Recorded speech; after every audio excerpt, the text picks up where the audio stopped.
शांति।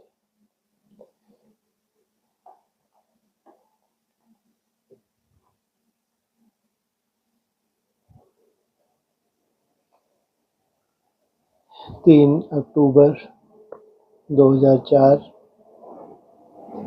स्वयं परिवर्तन के साथ बेहद की वृत्ति धारण कर सफलता मूर्त बनो।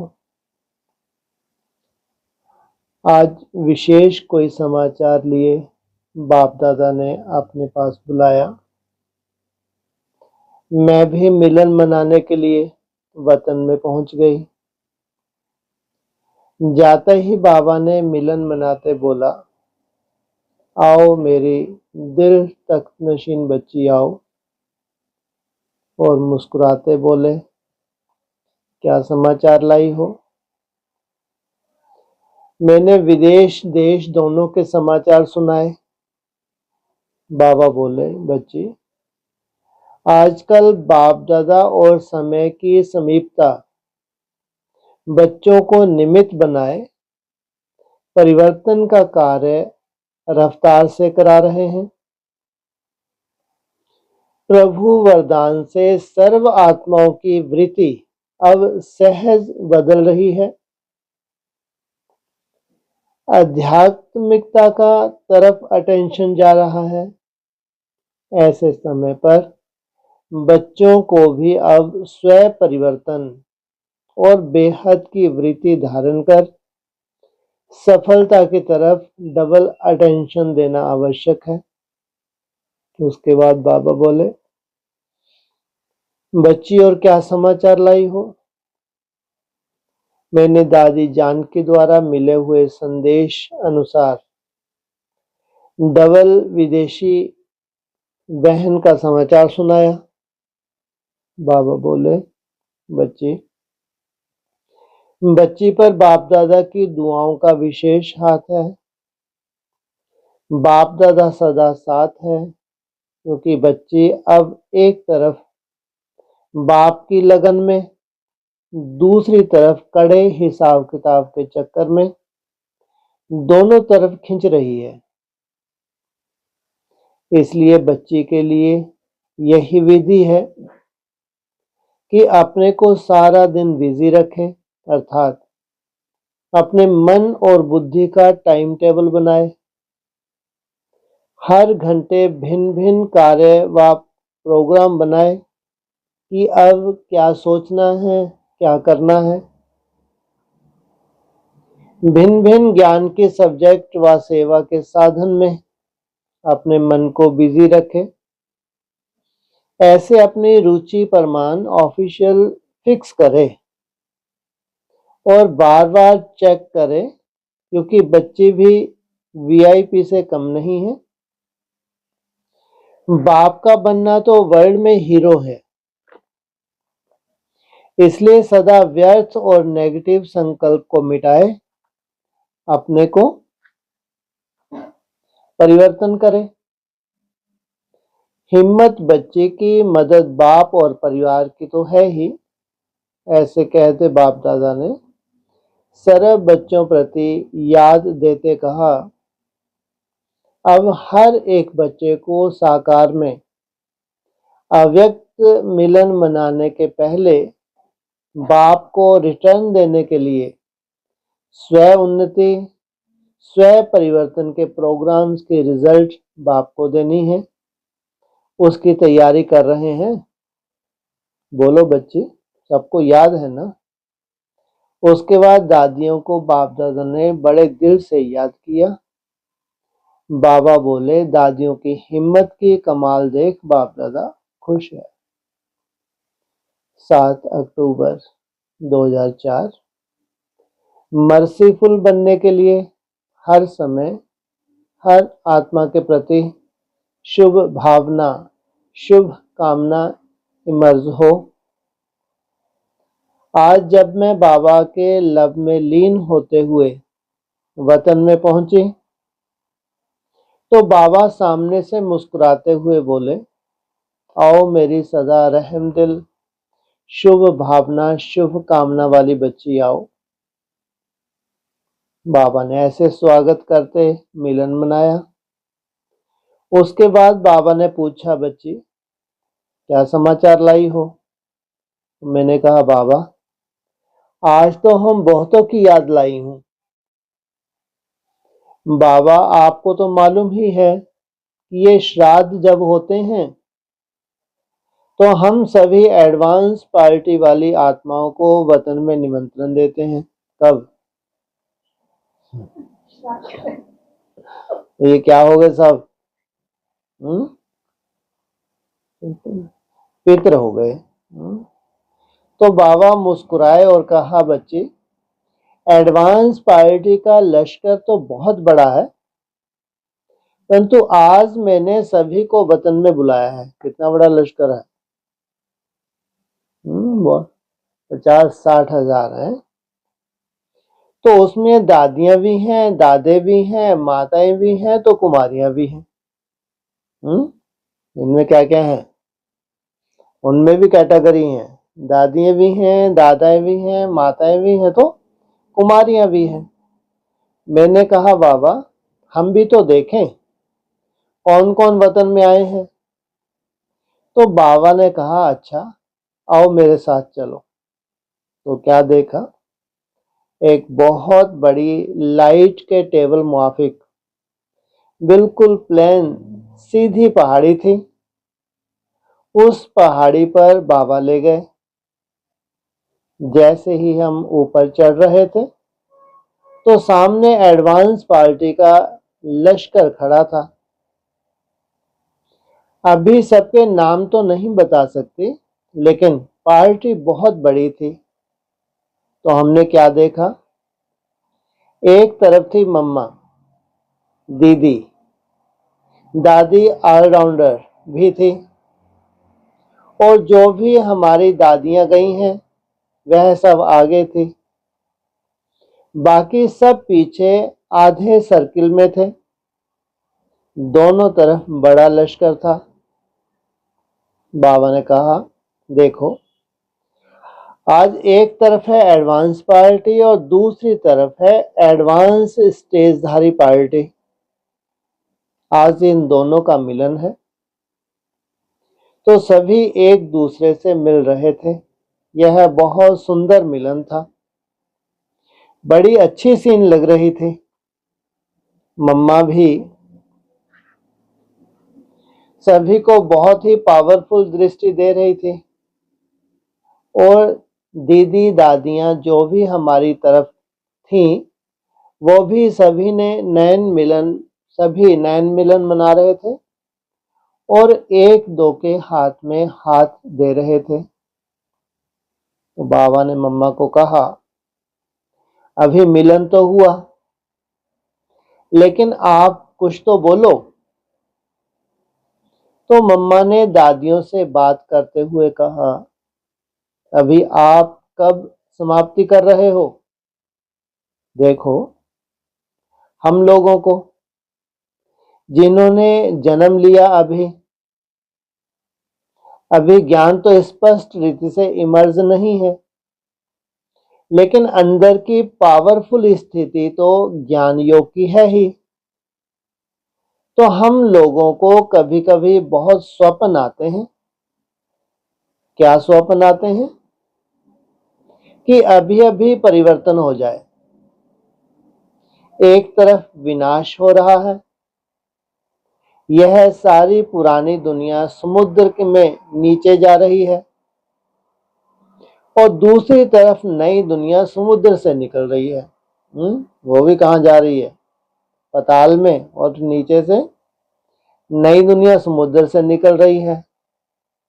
तो हम लोगों को स्वप्न में बहुत स्पष्ट आता है कि ये सीन अभी प्रैक्टिकल में होनी है। तो आप बताओ कब होनी है? दादियों से मम्मा पूछ रही थी, तो दादी भी मम्मा को मदद कर रही थी। कह रही थी, हाँ मम्मा इनसे पूछो, तारीख फिक्स करें।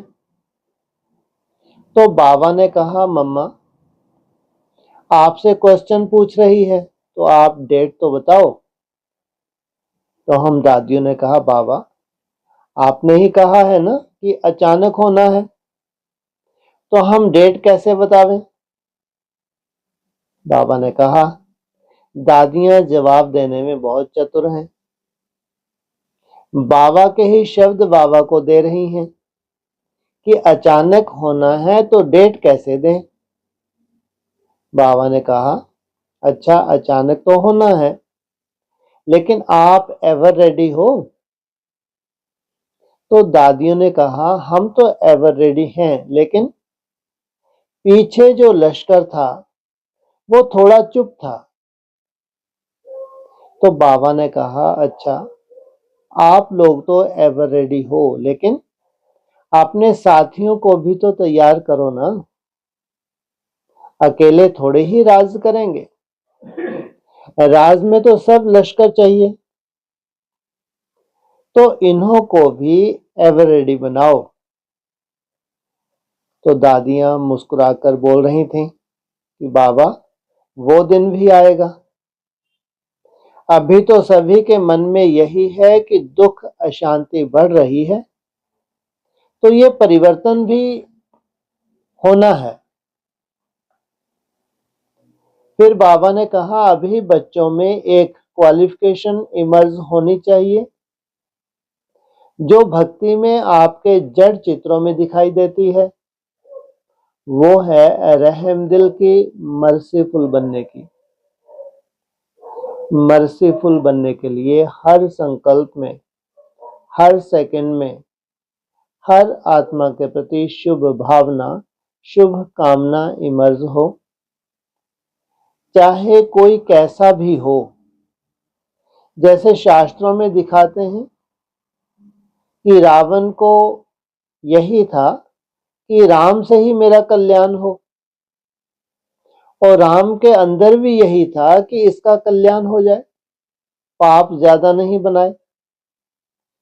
तो शुभ भावना, शुभ कामना का गायन शास्त्रों में भी है, और आप देवी देवताओं के जड़ चित्रों के आगे जाकर यही कहते हैं, रहम करो, कृपा करो, दया करो। तो अभी इस गुण की बहुत बहुत आवश्यकता है, जिससे सब खामियां खत्म हो जाएंगी। अगर यही दृढ़ निश्चय रखो कि मुझे हर सेकंड, हर संकल्प में शुभ भावना, शुभ कामना देनी है, मेरा फर्ज यही है। दाता के बच्चे हैं, तो दाता कभी यह नहीं सोचता कि कोई दे तो मैं दूं। क्या बाप ने कभी सोचा दे तो मैं दूं? दाता हमेशा देता ही है। इस रीति से आप भी दाता बन करके कोई कैसा भी हो, उसके प्रति शुभ भावना, शुभ कामना रख। मर्सीफुल स्टेज जो है उसे प्रैक्टिकल रूप में इमर्ज करो, जिससे छोटे छोटे संस्कार जो भी अब तक रहे हुए हैं वह सब खत्म हो जाएंगे, क्योंकि शुभ भावना, शुभ कामना ऐसी पावरफुल वृत्ति है जिसमें सब समा जाएगा। ऐसे बाप दादा बहुत स्नेह से बोल रहे थे और बहुत सुंदर मिलन मुलाकात हो रही थी। फिर तो सबसे मिलन मनाते, कैसे हो, क्या हो, एक दूसरे से पूछते रहे, जैसे कोई बहुत समय के बाद मिलता है। तो कोई किससे बात कर रहा था, कोई किससे। वो मिलन बड़ा रौनक वाला था। ऐसे मिलन मनाते, याद देते और लेते हम अपने साकार वतन में पहुंच गए। नेक्स्ट है 10/10/2004। विशेष आत्माओं के खाते में सेवा का बल और फल जमा है। गंगे दादी के प्रति संदेश। आज बाप दादा के पास विशेष अपनी आदि रत्न गंगे दादी का समाचार लेते पहुंची तो क्या देखा, बाप दादा सदा के सदृश सामने खड़े थे और मुस्कुराते नैनों से मिलन मना रहे थे। मैं भी प्रभु मिलन के अपने भाग्य को देख हर्षित होते सन्मुख पहुंच गई। बाप दादा बोले, आओ मेरी दिल तक नशीन बच्ची आओ। आज क्या समाचार लाई हो? कौन से जोन की इंचार्ज थी? कानपुर। क्या आपने आदि रत्न सखी का समाचार लाई हो? बच्ची तो मेरे साथ ही है। ऐसे कहते ही क्या देखा, एक तरफ बाहों में मैं थी, दूसरे तरफ हमारी गंगे बहन भी इमर्ज हो गई और हम दोनों सखियां दोनों तरफ प्रभु बाहों में समाई हुई थी।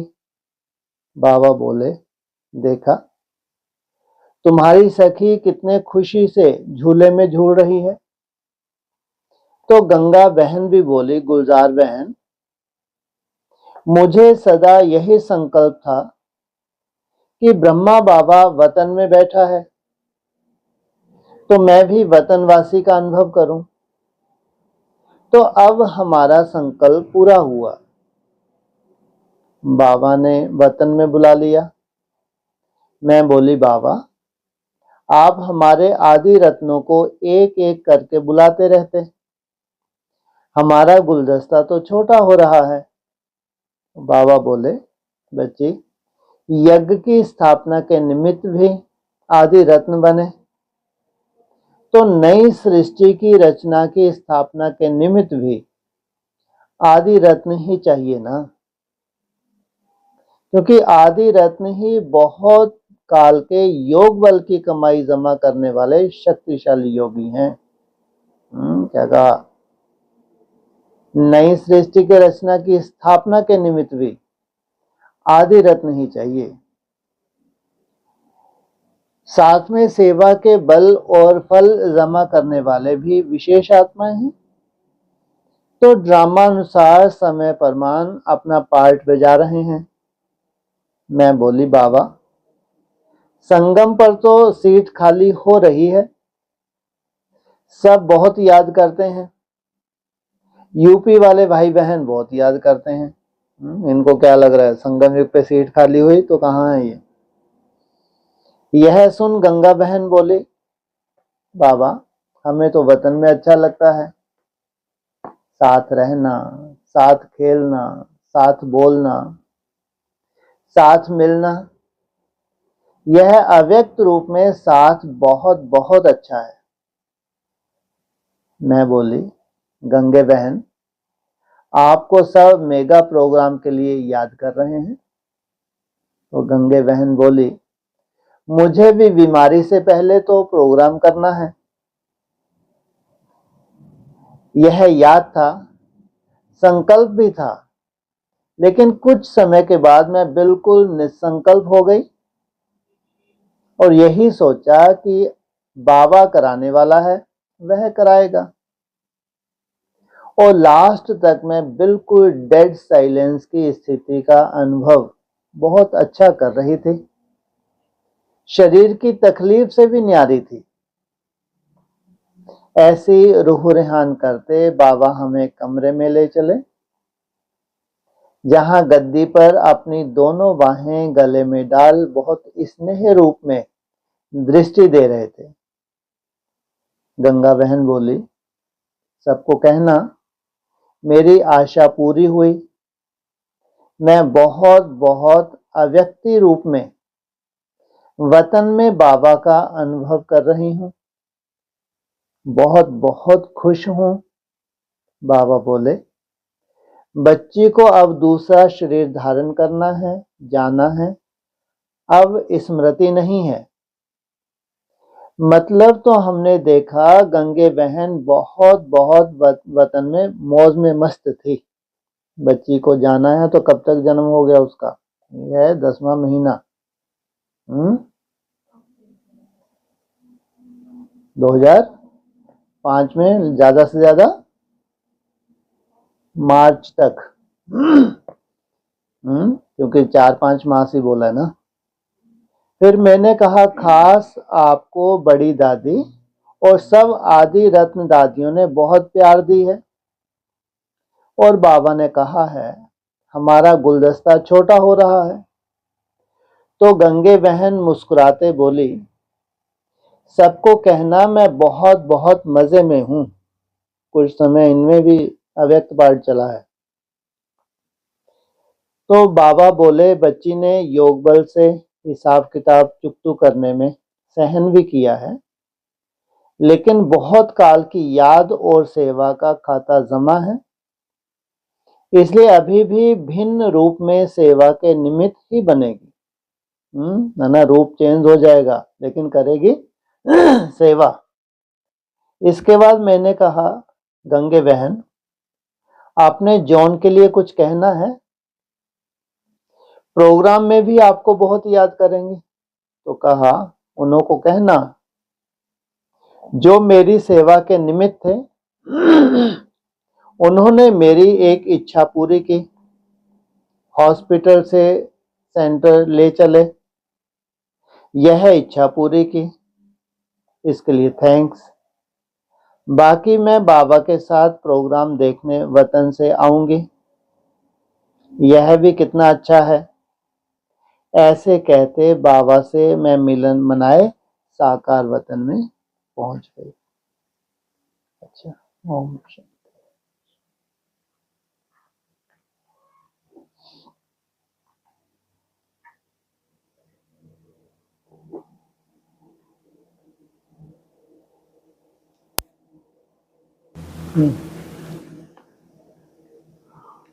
संगम पर सीट खाली है? संगम पर सीट खाली आता है मतलब क्या समझ? उनको ऐसा लगता है कि हमारा जो गुलदस्ता था वो कम होता जा रहा है। संगम युग पे ये जो दादियों का ग्रुप था 15-20 जो दादियां थी, ये तो गुलदस्ता छोटा होता जा रहा है। अब ये थोड़ी मालूम ये कहाँ जा रही हैं, कहाँ जन्म लेंगी, आगे क्या सेवा करेंगी। लेकिन जो एक गुलदस्ता दिखता था वो छोटा होता जा रहा है, सीट खाली होती जा रही है। ये तो सबसे बड़ी मिस्ट्री है ना, कहाँ इनको जन्म लेना है, फिर कैसा पार्ट बजाएंगे, नाम रूप सब बदल जाएगा। तो इस हिसाब से है। फिर लास्ट समय में बता रहे कि निसंकल्प अवस्था डेड था। हाँ वो तो स्वाभाविक है, क्योंकि लास्ट में इतनी तपस्या है, ऐसा नहीं कह सकते। तो लास्ट में जो भी तपस्या की है, कर्म भोग तो है, ऐसा नहीं कर्म भोग नहीं है, कर्म भोग अपनी जगह है। हॉस्पिटल से फिर लास्ट समय में सेंटर पे ले आए हैं, तो उस वक्त लास्ट में होता ही है, मदद भी मिलती है, बाबा की मदद भी मिलती है। लास्ट में डेड साइलेंस में फिर शरीर छोड़ा है। तो ये जो है गंगे दादी कानपुर की इंचार्ज, वो बूढ़ी गंगा, उसके भी कान पूर गए। वो भी आज अभी शरीर ही छोड़ेगी आगे चल के। अब बची कौन सी गंगा? हैं जी? हाँ, जो जटाओं में थी अभी कहाँ है? कहीं ना कहीं मिनी मधुन में होगी। अब उसका पार्ट है आगे चल के। हाँ जी। और इनमें भी अव्यक्त पाठ चला था गंगे दादी। हाँ, गंगे दादी में भी शुरू शुरू में प्रवेशता हुई।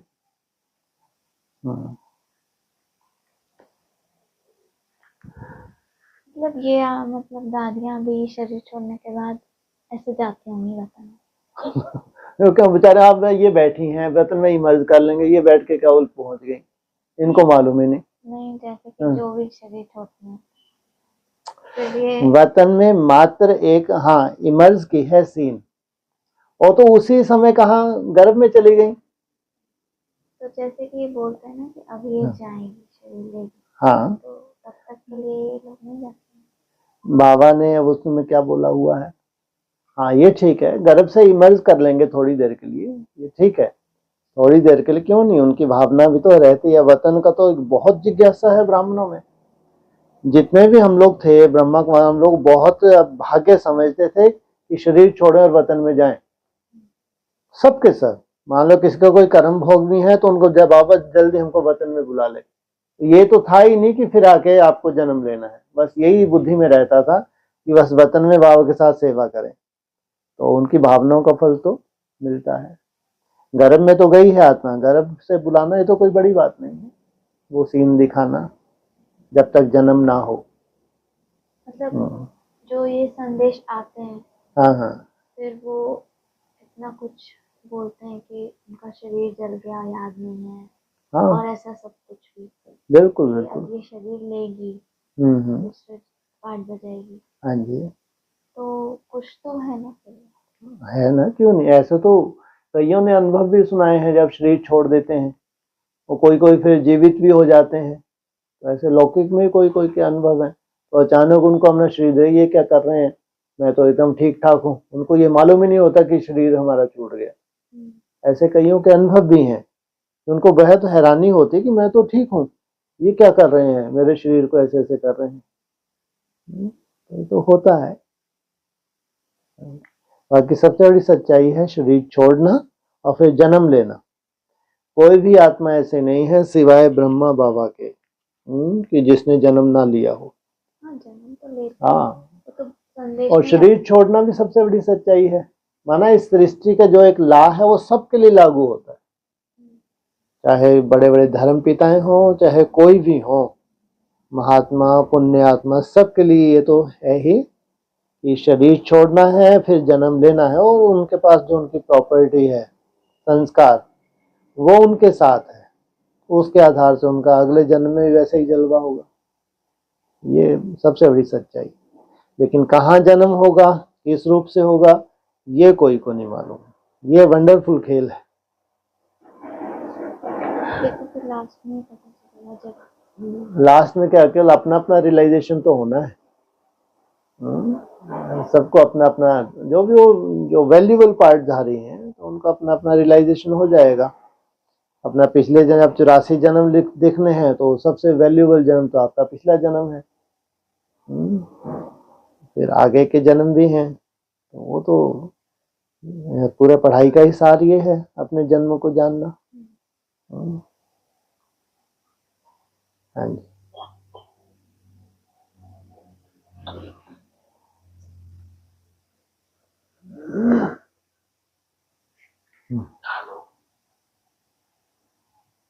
कोई पूछ रहा क्या? नहीं बोल रहा हूँ क्या? नहीं, अरे क्या हेलो हेलो भाई, बोलो, हेलो बोलो।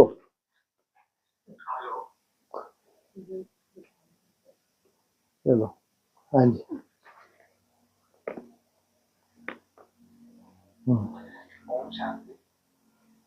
बोलो बोलो, हाँ जी, हाँ बोलिए। ओम शांति। मेरा एक सवाल था मन में। हाँ जी, आपका शुभ नाम? मेरा नाम जीत है। ठीक है, बोलिए। मेरे मन में एक सवाल था, जैसे हमारे साथ कोई बहुत क्लोजली जुड़ा हुआ हो हाँ जी, और अचानक उसका मन बदल जाए, ठीक है, और हमको धोखा दे दे, ठीक है, मतलब सारे अपने वचन तोड़ दे, सारे अपने प्रॉमिसेस तोड़ दे, ठीक है, और हमारा मन विचलित हो जाए इस चीज से, हाँ जी, और हम मतलब दिन रात यही इसी भावनाओं में सोचते रहे कि भाई आगे क्या होगा, या बहुत सारी चीजें मतलब इसमें जुड़ी होती है मन से। हाँ जी, और ठीक तो है, मुझे ये जानना था, जैसे कई ऐसे लोग मुझे बोलते हैं कि कर्मों का भोगना पड़ता है। तो अगर मैं इसको ऐसा समझूं कि मैंने कोई कर्म खराब किए होंगे शायद मेरे लिए, इसके लिए ऐसा हुआ, तो इसका फिर मैं इससे बाहर कैसे निकलूंगा? हाँ, इसलिए आपको ये नहीं सोचना है कि मेरे कोई कर्मों का ये फल है। आपको ये सोचना है, केवल मन का एक भ्रम भी है इसके साथ साथ। अगर व्यक्ति का मन पावरफुल है, इसलिए कहते हैं मन जीते जगत जीत। जो सीन है हमारे ज्ञान मार्ग में ये कहते हैं कि भविष्य की जो आने वाली सीन है, वो अचानक जो भी सीन आने वाली है उसका आपको नहीं मालूम। हमारे लिए तो खास मुरली में ये बोला हुआ है कि सब संबंध ही झूठे सिद्ध होने वाले हैं। तो ये हमारी एक ट्रेनिंग है कि हमको इतना नष्टो मोहा बनना है कि कम से कम सिवाय भगवान के दूसरा कोई भी हमारे जीवन में ना हो। ये हमारी एक ट्रेनिंग का पार्ट है ये। क्योंकि अगर ऐसी सीन है भविष्य की कि सब संबंध झूठे सिद्ध होने वाले हैं, तो हमको अपने को संभालना है।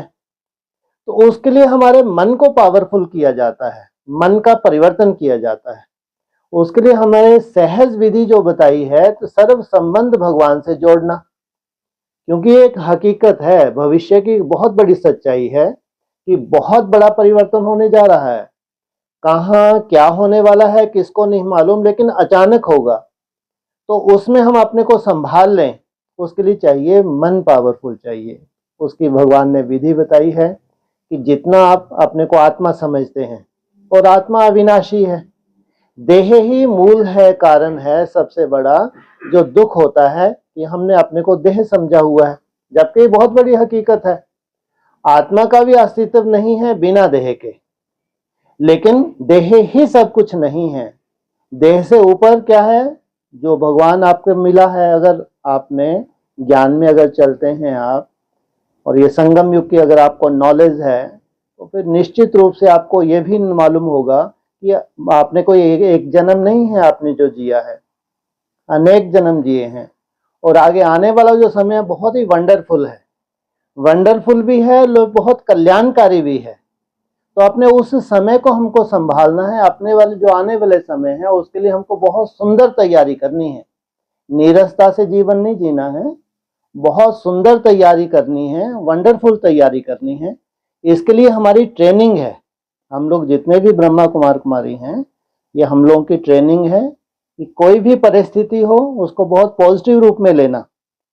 इसलिए हमको एक छोटा सा महामंत्र दिया जाता है कि नथिंग न्यू।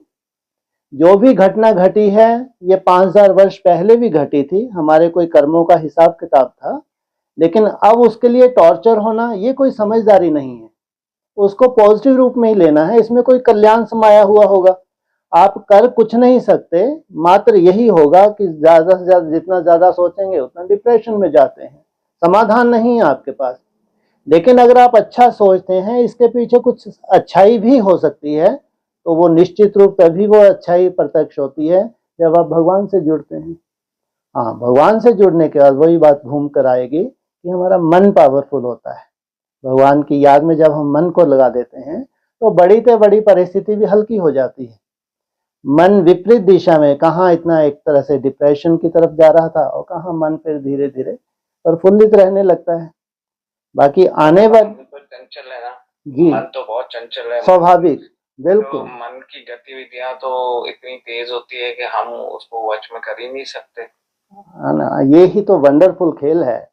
आज हमारे यहाँ सुबह जो मुरली थी, उसमें बाबा ने बताया कि भगवान जादूगर है और तुम बच्चे भी जादूगर हो। दुनिया इस बात को असंभव मानती है कि मन को वश में नहीं किया जा सकता, लेकिन हम ब्रह्मा कुमार कुमारी दुनिया को ये चैलेंज करते हैं कि अगर हमको भगवान मिला है, तो फिर हम मन को अगर वश में नहीं करते हैं, तो हमको भगवान कभी मिला ही नहीं है।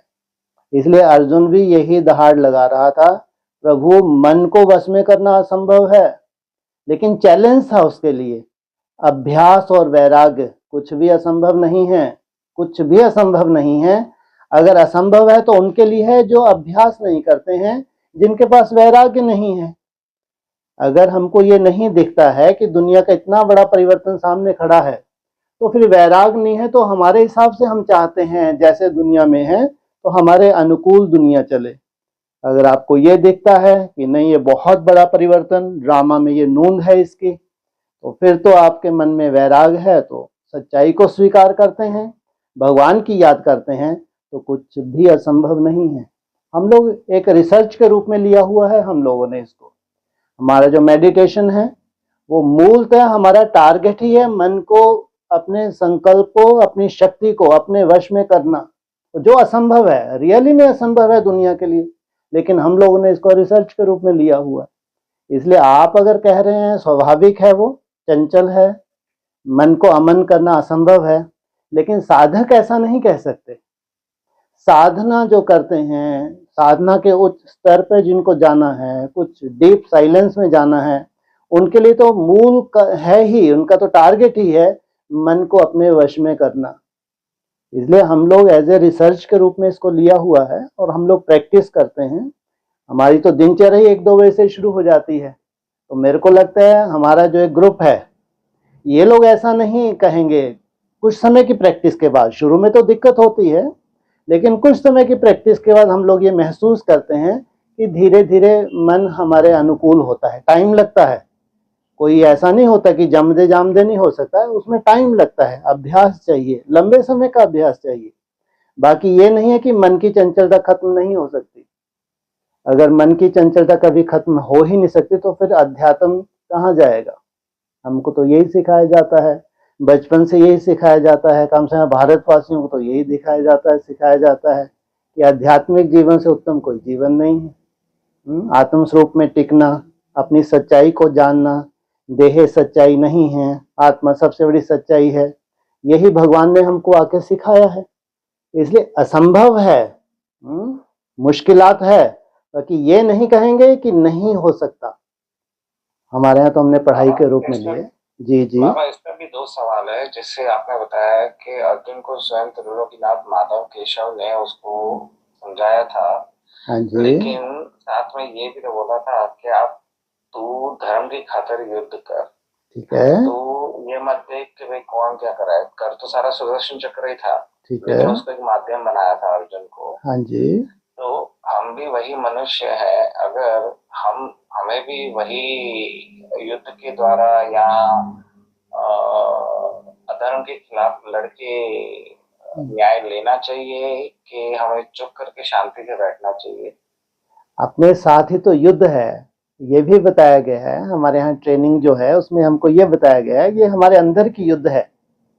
अर्जुन को यही सिखाया। अंदर की युद्ध से तो हम समझो ले रहे, लेकिन बाहर के युद्ध से, जैसे अधर्म हो रहा है जहाँ पे, हाँ हाँ, और हमारी सक्षमता है उसको लड़ने की, हाँ जी, लेकिन हम अपने इंद्रियों को वश में करके, अपनी सहनशीलता, हमारे संस्कारों को वश में करके अगर हम चुप करके बैठे हैं, ठीक है, और सारी सक्षमता होने के बावजूद भी अगर हम चुप करके बैठे हैं, ठीक तो है, हमें क्या करना चाहिए? हाँ, या हमें युद्ध करना चाहिए या हमें अधर्म को सहना चाहिए? बहुत अच्छी बात है, बहुत सुंदर। अगर आप सक्षम हैं, अगर आप कुछ कर सकते हैं, लेकिन ये विश्व बहुत बड़ा है, जो कहते हैं ना वायुमंडल, ये वायुमंडल निरंतर निरंतर हर सेकंड इतना वंडरफुल तरीके से, इतना वायुमंडल खराब है, इसकी आप कल्पना नहीं कर सकते। हम अगर सुधार सकते हैं, हमारा एक बहुत छोटा दायरा है। अगर बड़े से बड़े भी सोशल वर्कर हैं, जो भी आपके पास विधि है हो सकता है, लेकिन दायरा जो खराब होने का दायरा है बहुत बड़ा हो चुका है। इसकी विधि भगवान ने बताई है। परिवर्तन तो होना है, पूरी सृष्टि का परिवर्तन होना है। अगर भगवान आया तो ये हो नहीं सकता सृष्टि का परिवर्तन ना हो, कितना भी असंभव है, लेकिन परिवर्तन होना है। उसके लिए हमको ये सिखाया गया है, सबसे बड़ा है मन का परिवर्तन। जो चीज वाचा से आप किसी को ठीक नहीं कर सकते, वाचा से जो आपको सफलता ना मिले, वो आपके सुंदर संकल्प से, शुभ भावना से हो सकता है। ऐसा नहीं कि नहीं होना है, होना है। पीठ दिखाना माना कायरता नहीं है कि हमको पीठ दिखा देना है, हमको क्या लेना है संसार से, बिल्कुल नहीं। इसलिए कहते जिसने अपना परिवर्तन कर लिया तो उसमें परिवर्तन, इतनी बड़ी शक्ति आ गई, उसके मन में इतनी बड़ी शक्ति आ गई कि वो संकल्प शक्ति से सब कुछ कर सकता है। ये भी एक हकीकत है। ठीक है, आपका अपना दायरा है, अगर आपको लगता है एक निश्चित दायरे में मैं कर सकता हूं, तो समाज की सेवा करनी चाहिए। लेकिन निरंतर जो खराबियां आ रही हैं वो बढ़नी हैं, वो कम नहीं होंगी। हम ज्यादातर उंगली ही उठा सकेंगे, उठाते रहते हैं, और आगे चल के तो पता नहीं क्या कुछ होने वाला है। इसलिए कहा कि जो समय का परिवर्तन है, भगवान का आना भी लास्ट समय में हुआ है। जब एकदम सृष्टि की तामसी अवस्था होते तभी भगवान आते हैं। तो वो राजयोग सिखाया भगवान ने कि दुनिया का महापरिवर्तन, छोटा मोटा नहीं, बहुत बड़ा परिवर्तन होने जा रहा है। तो उस परिवर्तन की वेला में हम अगर अपने मन को कंट्रोल करते हैं तो बहुत बड़ी सेवा होगी। इसलिए हमको कहते हैं कि तुम रूहानी सेवाधारी हो। असंभव कुछ भी नहीं है, लेकिन मन के मौन से नहीं रंगत। अगर आपका मन आपके कंट्रोल में है तो आप बन गए अर्जुन, अर्जन करने वाले, धारण करने वाले। तो आपके लिए कुछ भी असंभव नहीं है। टाइम जरूर लगता है, लेकिन बड़ी से बड़ी सेवा समाई हुई है स्व स्थिति में। हाँ जी बाबा, इसमें आपने जैसे बोला कि टाइम लगता है जी कि हर चीज का एक मतलब समय होता है कि मन को भी वश करने में। हाँ जी लेकिन जिस प्रकार की हम जीवन शैली जी रहे हैं, हाँ जी जिस समाज में हम रह रहे हैं, हम इसका अंदाजा कैसे लगाएं कि हमें कितना टाइम लगेगा। मतलब हम तो अपने टाइम बगैर गिने उसी हाँ जी व्यथा में, वैराग्य में जी रहे हैं। ठीक है लेकिन लेकिन अगर अगर हम इस सृष्टि में रह के, मैंने बचपन से जो ठीक है धर्म भी सीखा या जो अधर्म भी सीखा, अगर हम एक को धर्म के मार्ग पे लेके आते हैं, मतलब युद्ध के दौरान से, हाँ तो जी मैं इतना तो जरूर जानता हूँ कि 100 अधर्मी अपने आप चुप हो जाएंगे। ठीक है लेकिन अगर हम अपने मन की गति को कंट्रोल करना चाहेंगे तो सिर्फ हम अपने आप को कंट्रोल कर पाएंगे। तो इससे तो समाज का कल्याण नहीं होगा। अगर समाज का कल्याण करना होता तो महाभारत जैसा युद्ध ही नहीं होता, श्री कृष्ण युद्ध होने ही नहीं देते। ठीक है अगर यही चीज सेम मैं रामायण में भी देख लूं तो हाँ जी स्वयं नारायण को भी अवतार लेना पड़ा था, भगवान राम को भी अवतार लेना पड़ा था। ठीक है तो किसी न किसी को तो आवाज उठानी होगी ना बाबा। अगर हम लोग ऐसे चुप करके बैठे रहेंगे और अपने वाह आप को ही बोलेंगे कि चलो हम अपने आप को ही सुधार दें, अपने आप को ही सुधार दें, अपने मन को वश करें, हाँ जी तो ऐसे तो कोई आगे आएगा ही नहीं। ऐसे तो ठीक है अधर्म बढ़ता ही जाएगा, बढ़ता ही जाएगा। अभी आप देखो दिन प्रतिदिन अधर्म बढ़ता ही जा रहा है, जबकि सोशल सेवाएं करने वालों की कमी नहीं है। आप एक चीज हमेशा ध्यान में रखें, हमको ये लगता है कि भारत ने जिनको आजाद कराया है, जिन्होंने भारत को आजाद कराया, जो मुख्य मुख्य एक्टर्स थे वो हम सभी जानते हैं, जिन्होंने फांसी जिनको दी गई, या जो मेन थे, जो खास खास एक्टर्स थे जिन्होंने भारत को आजाद करवाया है, क्या आप जानते हैं कि उनके पीछे कोई वाइब्रेशन देने वाले भी थे उनको?